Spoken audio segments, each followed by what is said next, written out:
the Big Art Solution Sports Program, or TBR Solution Sports Program. We are back again.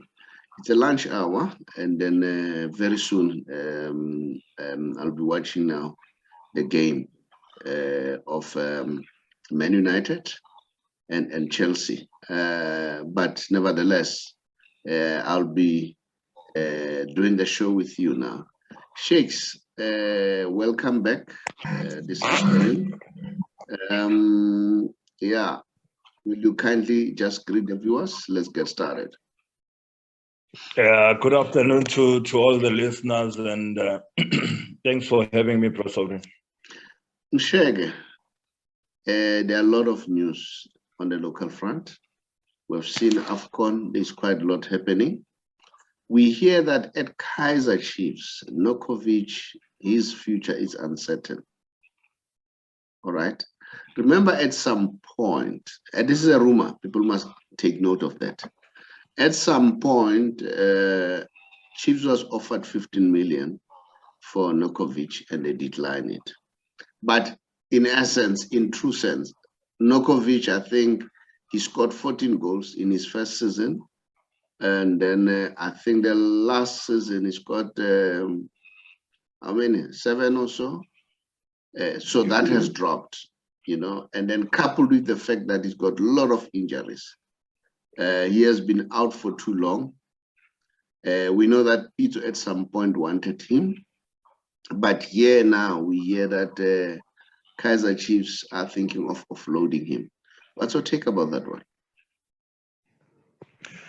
Yeah, Prasopri, Nokovic came in at Chiefs and really was a quality player for Chiefs. There was a season where he was just banging in the goals, the season where they were supposed to win the league. I mean, Nokovic was very instrumental there. And one player that to watch for Kaizer Chiefs. I mean, when you're playing against Kaizer Chiefs, you know that Nokovic is there. He's a very big danger. But yeah, the problem is with the injuries also. He's had a bad run with injuries, and I think that has affected the relationship between him and Kaizer Chiefs. You know, Pitso Musimane, like you said, he was one player who was eyeing Nokovic, wanting to bring him to Al Ahly because he's very strong, especially aerially. So he would suit a style of play of a team like Al Ahly as well. So yeah, it will be interesting what happens with Nokovic. I believe he has a lot of value to add to Kaizer Chiefs, you know, and it will be a loss for Kaizer Chiefs to lose a player like Nokovic. While we are still there at Kaizer Chiefs, we hear that what's the name? The boy from Amazulu, Sitebe, may join Kaizer Chiefs. Mr. Zungu, whom is your friend, has he not whispered anything to your ear?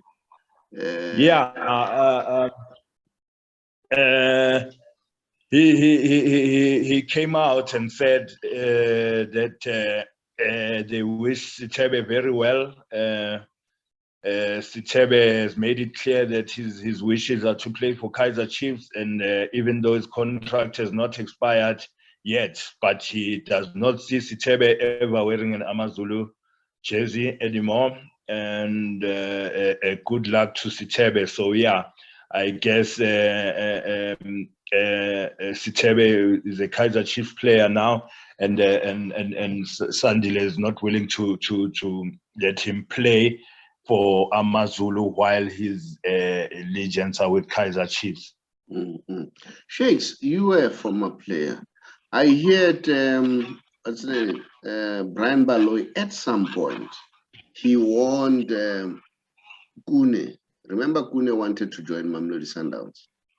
Yes. He said, don't go to Mamelodi Sundowns. I even regret even today that I joined Mamelodi Sundowns. I was rushing for the money and the glamour. But you know what? The experience was not palatable. So I shouldn't have left Chiefs, you know? So what's your take for players Do you say, do players need to be loyal to one team, or what is it? What is it? What really makes a player finally to say, ah, you know what, I'm happy here, and then here is somebody offering a lot of money. We see it with Neymar today. Neymar went to PSG with the hope of getting glory, but it's not happening. Instead, he's stalked by injuries, and we hear that people in France are complaining. It is also said that he's gaining weight. His off-pitch antics are not pleasing. Even in Brazil, some people are complaining. What is it, Shakes? What is the psyche of the player? What is the psychology of the player? Is it all about the money and be happy? Which one is which? Yeah, Professor, it's not always it's different strokes for different folks. You know, Professor, sometimes loyalty doesn't work. You can be loyal to a team and then it doesn't work for you. So I think you must always follow your heart, you know, and move to where you think you're going to play. So yeah, I understand also Brian Baloyi warning Itumeleng Khune, because Kaizer Chiefs is a big team, you know, and Khune is a big player. And can always he's made his name at Kaizer Chiefs, so it should be a risky business for him going to Sundowns at that time. But I would have thought for Khune to go to Sundowns at that time, it would have made him the best keeper in Africa, because I think he has the best distribution skills. He was going to be playing in the Champions League in Africa. He was, you know, I really thought that him moving to Sundowns at that time when there was Percy Tau at Sundowns, and Percy Tau was making those runs that Khune could find, because I believe Khune is one of the best passers of the ball in the league. So I believe that could have been a good move for him. But then somebody like Brian, who's been at Sundowns, who came in at Sundowns, is advising him to stay at Kaizer Chiefs because he believes it's not the right move to come to Sundowns. So you never know how it goes. Even me, when I had to move from West to Sundowns, there was a big debate of why don't I wait and go overseas rather than going to Sundowns. But I believed that it's the style of play that I enjoy playing with and the type of players that will get the best out of me. But you don't consider other factors like injuries, like you say with Neymar. You never know what's going to happen. So in life, I think you don't have to have regrets. You just follow your heart and you go with what you think is good. You have said a mouthful. It differs from one person to the next. Just follow your heart. Remember, life also is full of luck. Sometimes your move may do well, sometimes your move might not be well. In fact, you wrap it very nicely by saying it depends from one person to the next. And the arguments that you have put on Khune, they really make sense. There's quite a lot in the local front. You saw Mhango at AFCON, you know, showing energy, hunger, and precision and sharpness. You know what? I wonder, why is he not playing at Orlando Pirates? What's your take? Yeah, Prasobri, I'm sure at Orlando Pirates they know the quality of Kapatinho Mahango. I mean, this player, I saw him when he was still at Vets, and I was asking myself, why doesn't Sundowns go for a player like that? Because me, Prasobri, my blood is yellow, and he's the type of player I thought would add a lot for Sundowns. But Pirates signed him, and it was a great signing. And he came in at Pirates and he was doing the job. So I don't know what's happened there at Orlando Pirates. He's been suffering a couple of injuries, and when he's on the pitch, it just seems like the spirit there at Orlando Pirates, it's not the right spirit at the moment, and he's not performing there. But in terms of his quality and what he has to offer, I don't think anybody doubts what he has, and it's no surprise to see what he did yesterday against Zimbabwe. He is a quality player. He's shown it before at Orlando Pirates, and I'm sure he's still going to do that. He just needs to get his head right as well, his positiveness. I think this will help him. Him scoring in the AFCON like this will help him, will lift his confidence as well coming into the new season in the PSL. And then, Shakes, while you're still there, we saw that Vuyo Mere has signed for TS Galaxy. And then we saw that Tim Sugazi likened him to Daniel Alves. But the boy still has a lot of football in him. You can see that he really has a lot of stamina. I'm sure you played with him at Sundowns, isn't it? If I'm not mistaken. Yes, Vuyo Mere was we played together for a very long time. I still speak to him today. You know what a professional he is. In fact, I was talking to him, telling him that, you know what, you actually deserve a President's Award for your service in football.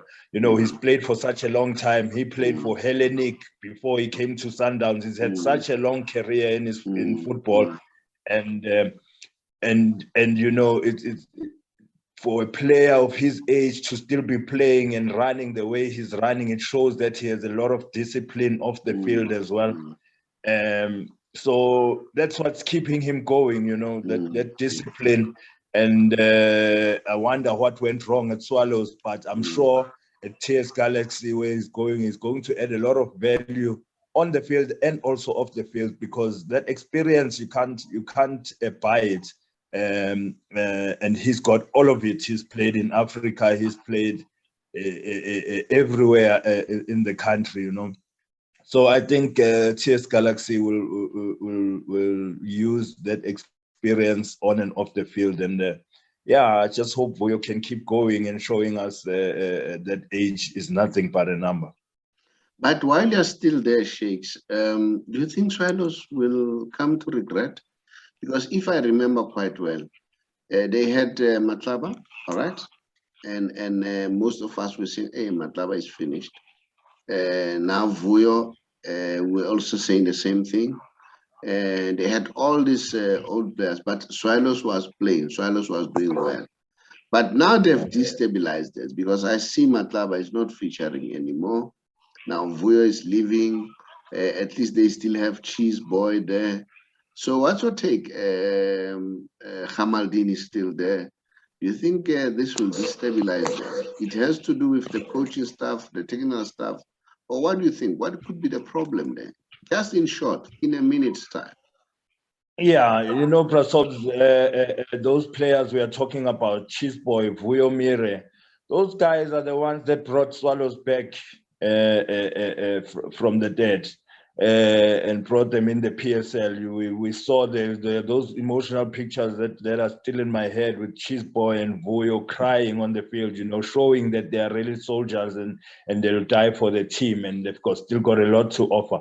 So yeah, I think with service like that and that type of experience, you're always going to need it. So let's hope Swallows don't live to regret, because I don't want to see Swallows being relegated. It's a team that's very close to my heart. So yeah. Well, yeah, Shakes. Yeah. Shakes. Just. Yeah, as I was saying, as you say, Swallows is a team close to your heart. It's a team owned by a friend of mine, Panyaza Lusufi.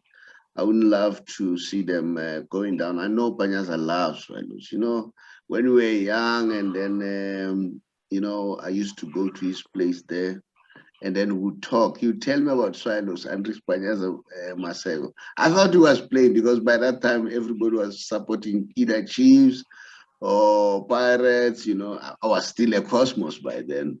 And then he was Swallows through, you know. So I would love to see them going back. Remember where Swallows comes, and then it was not a very palatable situation.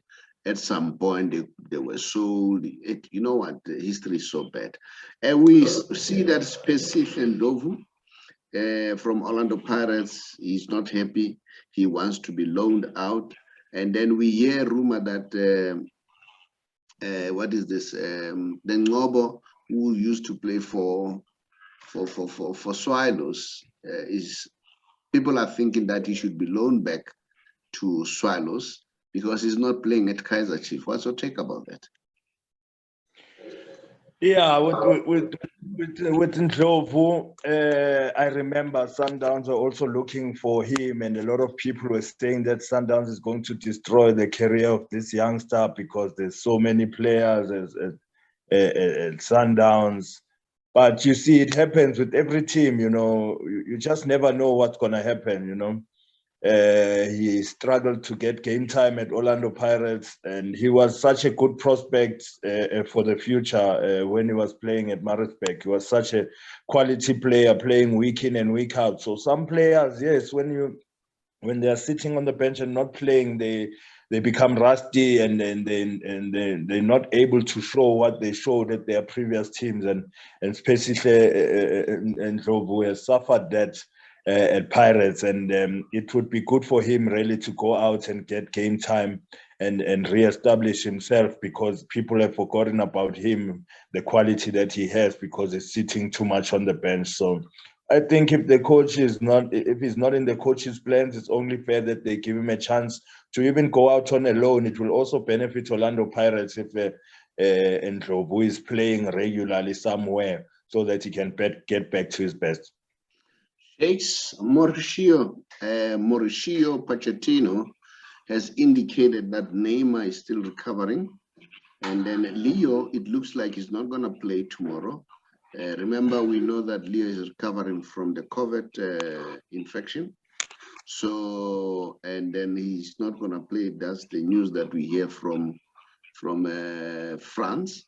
And then again, we are also told that you know, PSG are at advanced stage in securing the service of Zinedine Zidane. I think all is being done to make sure that Mbappe doesn't leave. And I'm not sure whether Mbappe will leave, because they are bringing the atmosphere to be good that Mbappe stays with the team. And then, yeah, so Messi was one of the strategy that was brought. And I still believe that when he won that Dubai thing, it was all in the game of ensuring that he stays. So I don't know what's your take about that. A quick one before we go to the Messi special today. Yeah, Prasobre, I think PSG right now, they've got a lot of things that are on the pipeline for them. Obviously, Zidane is waiting to get into that position. I believe Pochettino is also earmarked for Man United, so that Zidane can take over in France. And another player as well, who is rumored to be going with Zidane, a close friend of Zidane, is Pogba. I think that's also something that's going to make Mbappe happy to stay if there's a Pogba at PSG. So it's interesting how things are unfolding. But yeah, I think it's a perfect fit. Zidane is made for PSG. He's a Frenchman, and all those boys, Pogba and Mbappe, they are used to playing in the national team and winning trophies together. I think it will be a match. And while you're still there, Sheiks, remember Pogba, one of his wishes is to play with Lionel Messi. He has always been crying for that, you know what, I wish to play with Lionel Messi at some point. I don't know. And then if Pogba comes and join PSG, and we have Zinedine Zidane, that's when now PSG is going to be unstoppable. This is my take, all right? And then not only that, while we are still there, the other thing that I want us to look at, because time is against us, it's the issue that Mauricio Pochettino, do you think he will succeed at Man United? Yeah, Prasobre, I think he proved to be a good coach in in England, you know, there were times where he really impressed me as a coach. And I just believe that he needed a team like he's one coach who can manage a team like Man United. I believe in his coaching philosophy, and yeah, it will only remain to be seen if he will get that opportunity. But yeah, at Tottenham, you saw Tottenham really being at their best when they had a Pochettino. So yeah. But I believe Man United have a structural problem. Because they have been changing coaches. Now, sometimes we change so many coaches, but we don't see things improving.